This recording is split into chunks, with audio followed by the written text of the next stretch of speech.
जीवन मूल्यवान है। मेरे लिए मेरा जीवन मूल्यवान है और आपके लिए आपका जीवन, इसीलिए जीवन की सार्थकता का पाठ पढ़ रहे हैं। हम में से जो व्यक्ति जीवन का मूल्य समझ लेगा, वह जीवन के प्रत्येक दिन और प्रत्येक पल का सार्थक उपयोग करेगा। जीवन मरने के लिए नहीं है, मृत्यु मजबूरी का नाम है। जीवन जीने के लिए है। जीवन प्रभु के घर से मिला उपहार है, प्रसाद है। जिन्हें जीने की कला आ जाती है, उनके लिए हर सुबह ईद का त्योहार है, हर दोपहर होली का पर्व है और हर रात दिवाली का आनंद है। प्रश्न है, क्या हम जीवन से संतुष्ट हैं? क्या हर जीवन में आनंद और उत्सव है? क्या आपको लगता है कि हर उत्सव हमारी जाति है और आनंद हमारा गोत्र? सोचो, हम अपने जीवन के मूल्यों को कितना प्रतिशत हासिल कर पाए हैं, अथवा हम और कितना हासिल कर सकते हैं। कहते हैं, एक गुरुकुल के कुलपति ने बुढ़ापा सामने आता हुआ देखकर अपने शिष्यों के सम्मुख यह घोषणा की कि अब वे अपने जीवन को आत्मकल्याण और प्रभु के दिव्य प्रेम में समर्पित करेंगे।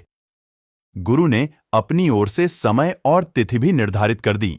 जिस दिन गुरु रवाना होने वाले थे, शिष्यों ने अपनी ओर से गुरुकुल के कुलपति से अनुरोध किया, भगवान, आप तो जा रहे हैं, लेकिन जाने से पहले गुरुकुल का नया कुलपति नियुक्त करके गुरुकुल का दायित्व किसी न किसी को अवश्य सौंप जाएं।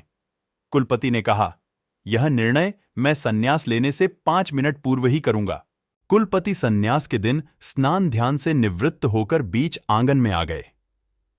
सारे शिष्य भी आवश्यक कार्यों से निवृत्त होकर कुलपति के संन्यास के कार्यक्रम में हिस्सा ले रहे थे।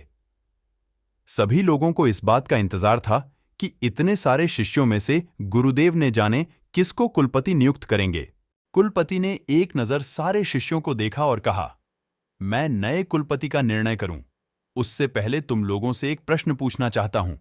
मेरा प्रश्न यह है कि दुनिया में लोहा ज्यादा मूल्यवान है या चांदी? सभी शिष्यों ने तपाक में एक स्वर में जवाब दिया कि चांदी ज्यादा मूल्यवान है। गुरु ने सारे शिष्यों पर एक नजर डाली तो एक शिष्य ऐसा पाया जो मौन था। उसने कोई जवाब न दिया। गुरु ने उससे पूछा, वत्स, तुमने कोई जवाब नहीं दिया, क्या तुम इन सबके जवाब से संतुष्ट नहीं हो? शिष्य खड़ा हुआ, आदर से हाथ जोड़े और गुरुदेव से अनुरोध करने लगा, भंते, मुझे यह कहने के लिए क्षमा करें कि लोहा चांदी से ज्यादा मूल्यवान होता है। यह सुनते ही सारे शिष्य हंस पड़े। कहने लगे कि हमें पहले से ही पता था कि यह बुद्धू का बुद्धू ही रहेगा। अरे, यह तो सारी दुनिया जानती है कि लोहा और चांदी में से चांदी ज्यादा मूल्यवान होती है। गुरु ने उसको ध्यान से देखा और कहा, क्या तुम मुझे बता सकते हो कि तुमने लोहे को ज्यादा मूल्यवान किस आधार पर कहा? शिष्य ने कहा, मेरी समझ से दुनिया में मूल्य किसी वस्तु का नहीं होता। मूल्य होता है उस वस्तु में रहने वाली संभावना का। चांदी मूल्यवान है, यह तो सारी दुनिया जानती है, लेकिन चांदी अपने मूल्य को न तो घटा सकती है और न ही बढ़ा सकती है।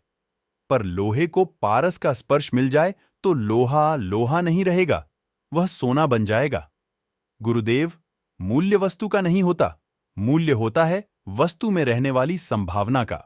गुरु ने उस शिष्य को अपने करीब बुलाया, आसन से खड़े हो गए और कुलपति के पद पर उसे नियुक्त करते हुए स्वयं संन्यास के लिए निकल पड़े।